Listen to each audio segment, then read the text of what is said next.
Afternoon to all of you guys. Now I am here with one of my student, okay, and her interview is of Central Bank of India. I am going to take mock interview. Just try to listen the mock, take help from it. Okay, as introduction वगैरह तो हो भी सकता है, नहीं भी हो सकता है, तो मैं सीधे स्टार्ट करता हूँ बेटा. Okay, first of all tell me that you are an engineering student, so why you want to join banking sector? Sir, in engineering, I have developed the skills like problem solving, technical skill, and how to work within certain time limits. So all these things help me in banking sector. And also, I have more than 5 years of experience in IT sector. So corporate world has taught me discipline and professionalism. But over time, I have realized that I want a career that offers long-term stability, clear growth, and direct connection to the people. And coming from a family both business and banking background, I have seen how important access to credit and banking facility for small and medium enterprise. I understand that bank play a role in supporting Okay. both economy and individual. Okay, okay. In engineering, you have any project? Any semester कोई project अगर आपको याद हो थोड़ा बहुत explain करेंगी? Sir right now I can't नाम भी नहीं पता है प्रोजेक्ट का? नाम प्रोजेक्ट पावर पे कुछ था. देख लेना बेटा, ऐसे कुछ था से नहीं चलेगा, समय हुआ है but no issue. Okay, as an engineer student how would you indirectly correlate your knowledge with banking? Indirectly कैसे हेल्प करेगा? Yes, sir. During my BTech time, I learned the skills. I have developed like technical skills, analytical thinking, problem solving, and also I was the core member of the technical phase of our college. So team leader quality I have. So all these things help me in banking sector. Okay, okay. Any famous engineer? Any famous engineer of India? उनका birthday भी मनाते हैं हम लोग. विश्वेश्वरैया का नाम सुना है? विश्वेश्वरैया. Yes, sir. विश्वेश्वरैया. ये मुझे बताना पड़ेगा. इंजीनियर्स डे कब मनाते हैं? Very good. 15 सितंबर. ओके, 15 सितंबर. पढ़ाई कीजिए, थोड़ा पढ़ाई कीजिए, अपना सब्जेक्ट वगैरह थोड़ा देखिए, बहुत ज़रूरी है. ओके, ओम्स लॉ के अलावा कोई और लॉ वगैरह है आपके इंजीनियरिंग में जो आपको याद हो अपार्ट फ्रॉम ओम्स लॉ? ये सर किरचॉफ्स लॉ. क्या था ये? एक किरचॉफ्स करंट लॉ होता है, Kirchhoff's voltage law. In Kirchhoff's current law, the current entering in the socket is equal to the current leaving to the socket. Okay, and okay. Central bank of India के बारे में आप कुछ जानती हैं तो बताइए. कभी central bank of India visit किया है क्या? ब्रांच तो जाके नहीं विजिट की हूँ. ऑनलाइन जो रिजल्ट देखने के लिए वो ऑनलाइन साइट पे विजिट. कभी फिजिकली ब्रांच गए नहीं हैं? देखा है ब्रांच को बाहर से कभी? सेंट्रल बैंक ऑफ ब्रांच कहाँ पे, किस जगह? पटना में मैं देखी हूँ central bank of India. Okay, Patna में आपने देखा है. ठीक है. मान लीजिए आपकी पोस्टिंग कहीं दूर होगी तो आप कैसे मैनेज करेंगी? सर ऑलरेडी मैं वर्किंग हूँ और मैं अपने होम स्टेट में नहीं हूँ. मैं कोलकाता में हूँ, बट करंटली मैं ऑफिस पटना से ही विजिट कर रही हूँ. और मैं कोलकाता के भी पहले बैंगलोर में भी रह चुकी हूँ. गुड, तो वेरी गुड. मैं ऑलरेडी अडेप्टेबल हूँ इस चीज़ को लेके, तो मुझे कोई इशू नहीं होगा. जॉब प्रोफाइल में क्या करती हैं? आपने बताया आप जॉब करती हैं, जरा जॉब से कुछ सवाल पूछूं मैं आपके. यस सर, मैं फिलहाल अभी जो मेरा वो गवर्नमेंट प्रोजेक्ट है, ये पब्लिक सर्विस का प्रोजेक्ट है. इस प्रोजेक्ट में टीसीएस जो है, जो हमारे जो लोकल पुलिस स्टेशन है, उनको सिस्टम दी हुई है जहां हमें सॉफ्टवेयर को इंस्टॉल करना है. ये हम सॉफ्टवेयर को इंस्टॉल करना, ये हमारा काम है, टीसीएस की तरफ से होता है. एंड जो भी वहाँ पे ऑनलाइन जो इशू होती है वो टीसीएस ही इसे देखती है. ओके, आप मुझे ये बता दीजिए कि जैसे आप जो ये जॉब कर रही हैं, ये आपको कैसे हेल्प करेगा बैंकिंग इंडस्ट्री में? इन्फोसिस में हैं आप? No, TCS. टीसीएस में कैसे हेल्प करेगा आपको ये?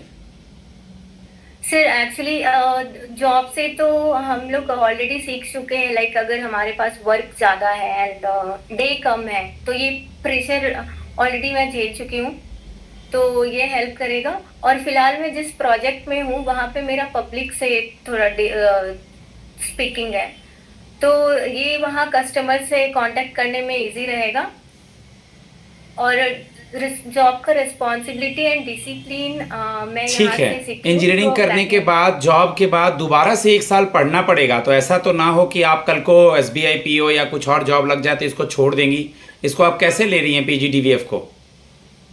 नो सर, मैं यहाँ मुझे जैसे पीओ में है वहाँ as a banker direct join करना पड़ेगा, बट पीजीडीपीएफ में यहाँ हमें ट्रेनिंग देंगे एंड फिर इंटर्नशिप होगा, तो इससे अच्छा कुछ सीखेंगे। एंड ट्रेनिंग पीरियड तो हमारा जो भी होगा वो बैंक ही रखेंगे, तो उस बीच हम लोग कोई और एग्जाम दे नहीं सकते, तो मैं और किसी साइड तो जाऊंगी नहीं।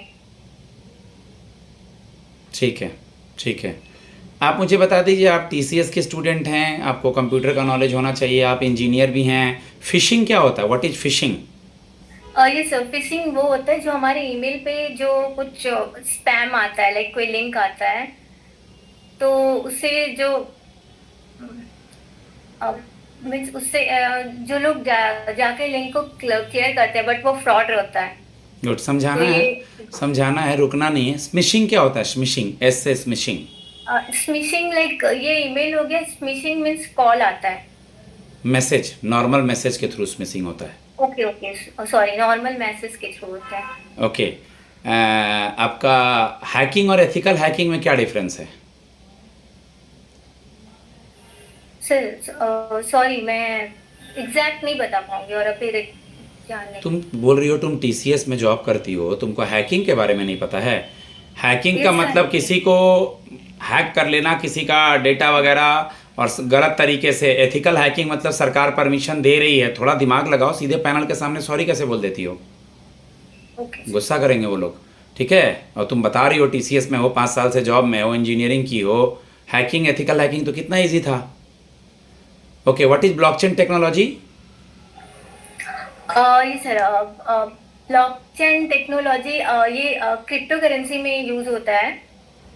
And blockchain technology is in दोनों को एक एक सॉरी, लाइन, अच्छा नहीं आ रहा है, ठीक है। क्रिप्टो करेंसी क्या होता है? Crypto currency digital currency currency है। हम्म। बिटकॉइन पहला क्रिप्टो करेंसी है। इंडिया का सेंट्रल बैंक डिजिटल करेंसी का क्या नाम है? सीबीडीसी का? सेंट्रल बैंक ऑफ इंडिया का। हर देश ओके, के जो डिजिटल बैंक का आरबीआई के द्वारा ई रुपए। ई रूपी। हाँ, ई रूपी का रिटेल और होलसेल के बारे में कुछ आइडिया दें। हाँ, ई रुपी होलसेल ये बैंक के लिए और बिजनेस के लिए होता है। ई रुपी रिटेल ये कॉमन पीपल के लिए होता है। ई रुपी रिटेल ये 1 नवंबर 2022 को लॉन्च हुआ था, and sorry wholesale, and retail 1 दिसंबर 2022 को लॉन्च हुआ था। बिहार के इतने अच्छे अच्छे माइंड्स हैं जो कि अब वहाँ ना रह करके बाहर रह रहे हैं, और वहाँ एजुकेशन की सुविधाएं, चाहे ऐसा क्यों है अब तक? रीज़न क्या है? सिचुएशन बेस्ड क्वेश्चन है, आंसर देना होगा। हाँ okay sir. Sir actually Bihar में टीसीएस तो ऑलरेडी बिहार में आ गया है। टीसीएस की बात नहीं कर और रहा हूँ मैं आपसे। कोई भी अब बिहार में नहीं रहना चाहता है, डॉक्टर हो, आईएएस हो, कोई भी मतलब जॉब करने के बाद बाहर रहना चाहते हैं, तो क्या बेसिक सुविधाएं आपके अकॉर्डिंग आना चाहिए? रोड का, एजुकेशन का, हेल्थ का, क्या क्या कमियां हैं, कैसे सुधारेंगी? इलेक्शन आने वाला है, मान लीजिए आप कैंपेन कर रही हैं। सर एक तो हेल्थ का भी है, या पहले एजुकेशन से प्रॉपर बताइए। Sir education, I think government schools proper educated नहीं है। प्राइवेट तो है, प्राइवेट की फैसिलिटी बिहार में बहुत सही है, बट गवर्नमेंट स्कूल इतना अब तक अवेयर नहीं है, तो इनको गवर्नमेंट को ये थोड़ा इनिशिएट करना चाहिए इस पे। और हेल्थ केयर फैसिलिटी भी प्राइवेट प्राइवेट भी उतने सही नहीं है, गवर्नमेंट साइड भी मीन्स हॉस्पिटल्स कम है एंड लोग जाते ठीक है, हैं। फिर सबसे ज़्यादा ज़रूरी होता है एजुकेट करना, ऐसे कोरिलेट किया करो इस तरह के आंसर्स को। सबसे पहले लोग अगर एजुकेट होंगे तो ही चीज़ें आगे बढ़ेंगी एजुकेशन के बाद, ओके ना। तो वो एजुकेशन बहुत ज़्यादा ज़रूरी है। ओके, आपकी हॉबी क्या है? सर मेरी हॉबी लाइक मैं पेपर क्राफ्टिंग करती थी, और फिलहाल मैं नॉइडेज मैं फ्री टाइम में अपने नीस के साथ ही टाइम बिताती हूँ। Okay okay, very good. Provisioning word सुना है बैंकिंग इंडस्ट्री में? प्रोविजनिंग क्या होता है? ये सर लाइक बैंक बैंक जो है अपने प्रॉफिट से कुछ Good. मनी रखते हैं, ताकि इन फ्यूचर अगर कुछ जरूरत लगे तो यूज करते हैं। बिल्कुल, अनफोर्सिन लॉस के लिए स्कीम्स वगैरह देख लिया है, पर बिहार के बारे देख लिया, बेसिक बैंकिंग वगैरह देख लिया, सब कुछ थोड़ा थोड़ा देखा आपने? सबका Yes, sir. रिवीजन करना है अपना सब्जेक्ट का, ये टर्म्स जो मैंने बोले हैं। आपसे ये क्वेश्चंस पूछने का मेरा मेन तरीका ये है कि आपको बुलवाने का, पहली। दूसरी चीज़, जो भी इंजीनियर और टीसीएस के बच्चे हैं उनसे ये सब सवाल पूछा गया है पिछले 2-3 सालों में, इसलिए मैं आपको पूछ के प्रैक्टिस करा रहा हूँ। आपने भी गौर किया होगा पिछले मॉक और इस मॉक में आपका कॉन्फिडेंस थोड़ा बढ़ा है।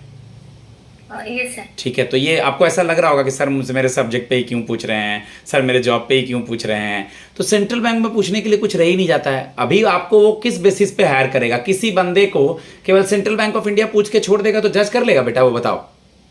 नहीं, नहीं मेनली ना। जस्ट तो वो जो मेन रीजन हमारे हमारा अब तक इंटरव्यू कर चुके लेंगे। होते हैं। हाँ, अब तक हम जो किए हैं, पढ़ाई किए हैं, जॉब किए हैं, कहाँ से बिलोंग करते हैं, हमारा एटमॉस्फेयर कैसा है।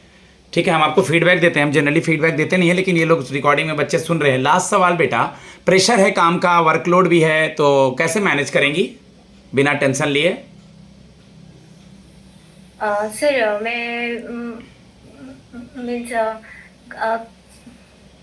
मैं ये ऑलरेडी अपने वर्क लाइफ में तो ये चीज देख चुकी हूँ। मैं Good. काम करूंगी अपने टीम के साथ, प्रॉपर कम्युनिकेशन करूंगी, एंड सबके हेल्प से हम लोग मीन्स एक बिल्कुल, decision स्टार्टिंग से लेकर एक चीज़ ऐड करके जोड़ सकते थे कि सर प्रेशर बिल्कुल नहीं लूँगी, यहाँ तो कस्टमर को डील करना है। ठीक है, मैं उनको सुनूंगी, मैं गुड लिसनर हूँ, कम्युनिकेशन स्किल अच्छा है, उनसे अच्छे से बात करूंगी, कभी भी घबराऊंगी नहीं सर, क्योंकि मुझे जो काम दिया गया है, समय भी मेरे पास इतना रहता है, तो कभी पैनिक नहीं होंगी, घबराऊंगी नहीं।